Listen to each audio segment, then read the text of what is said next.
Africa may have made commendable strides in improving governance over the last decade, but the continent remains one of the most violent regions in the world. Just last month, African leaders extended by 10 years their objective of silencing the guns and creating a conflict-free continent. Efforts to deepen democracy in the continent through regular elections are also commendable, but the credibility of elections is increasingly questioned as some leaders push for third terms, a move that often sparks violence and legal challenges by losing factions. So, will 2021 be the year that Africa starts to see more progress, or will it be more of the same problems holding back progress on the continent? Joining me now via Zoom to explore this further is the head of Africa Peace and Security Governance Program at the Institute for Security Studies, Dr. Andrews Atta-Asamoah. Dr. Atta-Asamoah, very good evening to you. Thanks for joining us. Welcome to the Globe. Thank you very much for having me. Let's first start with the recent elections. Now, the Central African Republic is expected to release provisional results of its recent election from tomorrow, we do understand. Already, a powerful opposition coalition is calling for the elections to be scrapped. Would you say this is perhaps another example of how elections are failing to build cohesion in Africa? Well, indeed, I think it's one example that draws our attention to the fact that elections alone do not answer the questions citizens have about democracy. And so in their case, they are asking questions about the representativeness of the elections and the need for all citizens to have a voice in the elections vis-a-vis the security situation. And so it raises broader questions about the need for elections for our democracies, and where we need to go as a people, to go beyond elections and having people go to the ballots, but begin to answer questions around security, answers around people's ability to be part of the process to select their leaders. And I think that is where we've been. We've seen several elections across the continent, but it hasn't necessarily translated into the questions we have in terms of governance. And this example is one that is raising those questions much more loudly.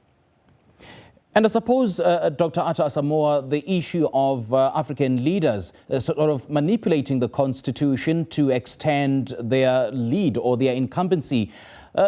Should constitutions be amended? I mean, because that's the problem.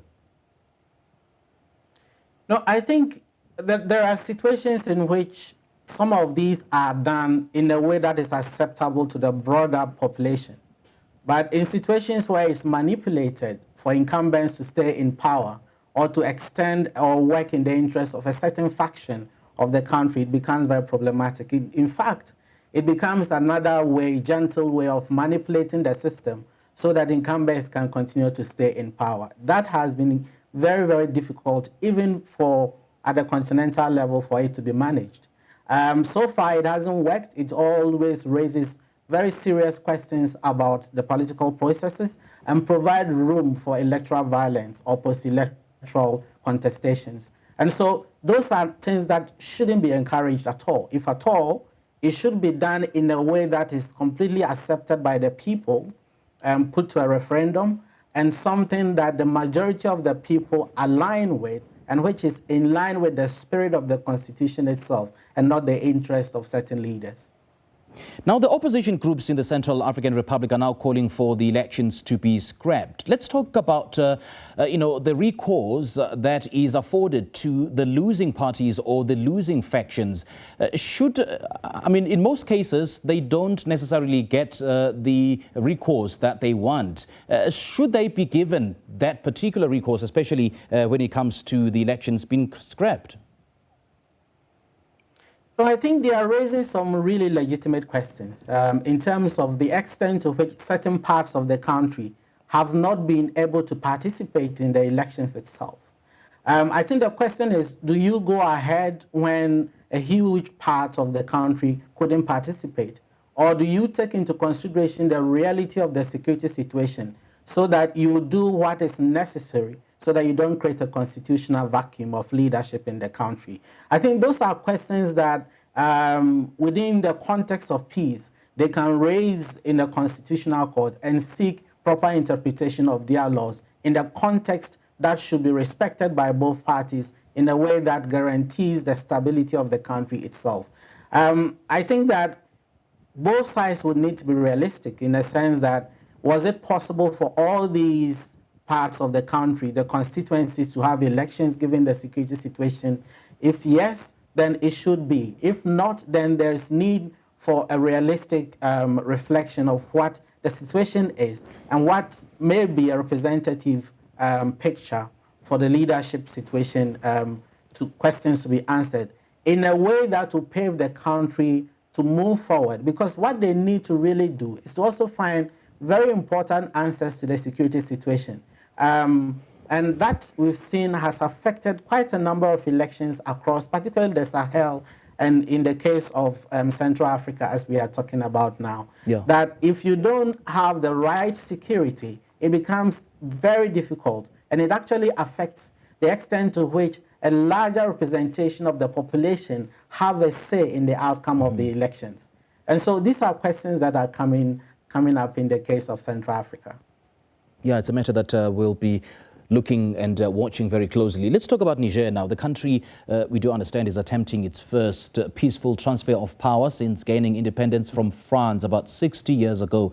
Now, a runoff is penciled in for the next month between Mohamed Bazoum and the former president Mahamadou Ousmane. And just yesterday, remember, about 70 people were killed in 2 attacks on villages in southwestern Niger. So can this election deliver a peaceful transition in Niger? I think one of the good things is that you don't have the incumbent running. So you have a bit of a playing field where you have new candidates contesting to succeed. It's usually the mismatch of power and show of force between a sitting incumbent and an opposition leader that usually creates the room for that tough competition and sometimes the brutal use of the security against the country's opposition. If the first round is anything to go by, the fact that they've both respected the fact that none of them had more than enough to be able to win the presidency, and so they need to go for a second round. If that is anything to go by, I expect that the 2 leaders will also accept the outcomes of the second round in a much more positive way. What has also become, I think in their case, that is huge because they need to quickly reposition the country and answer the security questions that are coming up. And as your introduction said, there are huge security questions which the new leader will have to find answers to. They cannot afford to continue, fighting among themselves when they have real questions they need to address in the interest of the broader population of the country. And so for them, it's both an imperative, but also they've shown by the first round that they are capable of respecting the outcomes. And I expect that to run through.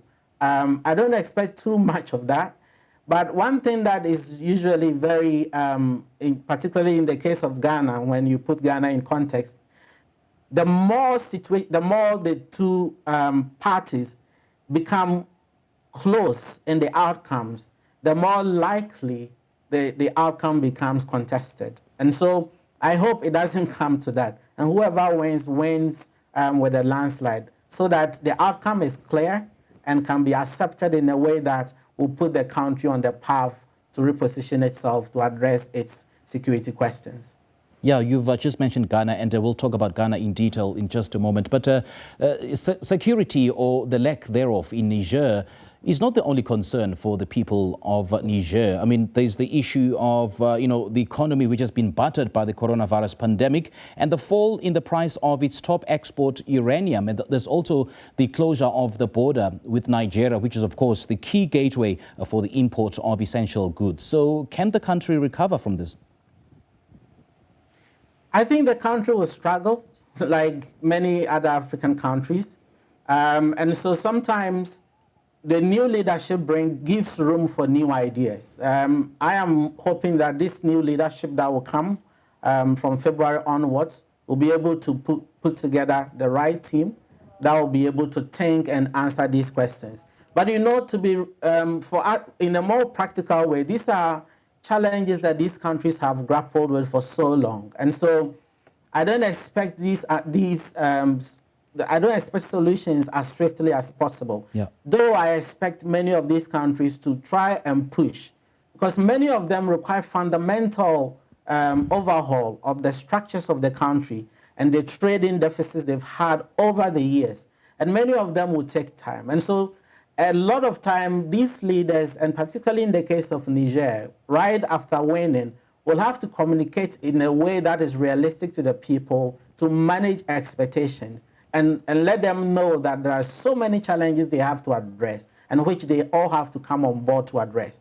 Usually, a lot of leaders do not manage expectations. And so a few years down the line, if citizens are not having, are not seeing what was promised, then they take to the streets again, which becomes very difficult to manage. And so I expect one of the things the new leader will have to do is to manage expectations, spell out the challenges ahead, both security and economics, as you've spelled out, the challenges in the context of the COVID situation, so that citizens can come along, citizens can be realistic in their expectations, so that they themselves can put together the right team to find the right answers. All right. Let's talk about Ghana for a moment now. Even that country's relatively peaceful election on the 7th of December, which saw incumbent Nana Akufo-Addo being re-elected, we know that it's being challenged this week at the Supreme Court. So should we be celebrating the fact that at least the challengers are opting for a legal challenge, which is provided in the Constitution, as opposed to violence? Or is this perhaps a warning sign that the legitimacy of elections is eroding, even in countries that have previously exhibited strong democratic principles and values? I mean, we know that Ghana has been branded as one of the beacons of democracy on the continent. I think it is both. On one side, I think it's positive that the opposition has decided to go to court. It's the second time Ghana is saying that. So in a way, there's an extent of respect of the Constitution and a sense of increasing maturity of the electoral process. But again, I agree with what you said. This is also a warning for Ghana to begin to look beyond the charade of praise that comes from people and begin to answer a lot of the underlying challenges the country has. Because prior to going to court, you could see that there's been tension in the country, and both the opposition and the incumbents have, in one way or the other, whipped up passions in a way that has divided the country in a very negative way. My sense is that it's a warning that the country will need to sit up, because if every other election is going to be keenly contested and tensions are going to be this high, then one needs to be careful, because then the sustainability of the peace of the country cannot be guaranteed if increasingly the tension levels continue to rise with increasing elections in the country.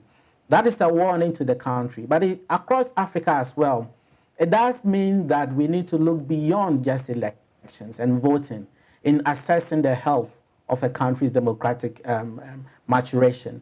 And that is the kind of lessons we need to learn from Ghana at this particular point in time. Okay. Now, looking at the upcoming elections, Uganda goes to the polls in just less than 2 weeks. We've seen attacks by security forces on opposition leader Bobi Wine having been relentless. And President Yoweri Museveni seems to be taking a leaf out of President Donald Trump's book by alleging that there are plans by his opponents to rig the country's election. So what do you see unfolding in Uganda come the 14th of January? I mean, it's, first of all, the allegations that there are plans for the opposition to rig in Uganda, it's a bit questionable, unless some evidence is put out there. Because we all know that President Museveni is a pretty tough leader. And so his hold on the country and processes in the country are very much strong. So in the midst of his control of all the security sector, intelligence and all of that, for the opposition to be able to rig is actually a very tough submission for anyone to accept. I feel that whatever happens, Bobi Wine has shown that Museveni can be contested in a keen way, and regardless of his control over the forces of the state, that if someone is mobilized enough, he can unseat him. It's difficult to predict a win for Bobi Wine, given the nature of the contestation of elections in Uganda. But what I can say is that whatever happens, even if Bobi Wine loses, the young man has put forward a very tough fight. And I think if he can sustain that for this election and subsequent ones, Museveni would yet see a very tough, a very stiff opposition. And I think that is where Uganda needs to go, particularly those who want to unseat President Museveni. Again, President Museveni is also popular. So whatever happens, the opposition will need to learn their lessons. And I think avoid all forms of post-election violence. And if at all, use the law courts if they think they do not support the outcome, if that happens to be the case, so that the peace of the country can be sustained. That is important because no one can rule over a country that is totally divided. It becomes more work, and in doing that, the country's ability to move forward and develop rather gets slowed. Yeah, and quite worrisome is that Bobi Wine likens Uganda election to a war and a battlefield. Now, the DRC will take over as the chairperson of the African Union from South Africa in February. What can we expect from President Felix Tshisekedi in this role, given his political challenges at home, stemming from the recent collapse of his coalition with his predecessor, Joseph Kabila? Well, I think the interesting thing is that almost every country that has held that position comes with a tall list of internal challenges as well.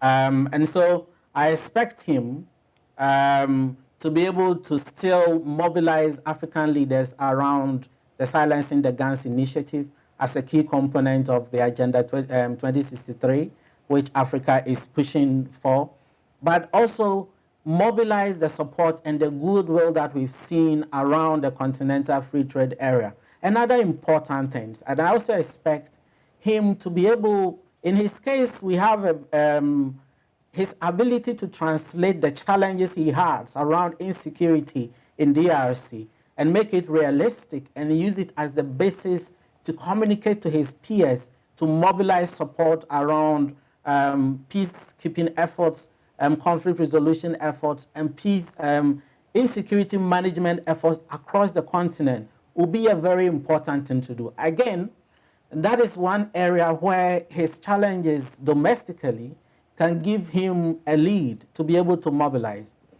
If he does that, then he'll be able then to bring others on board to get something done.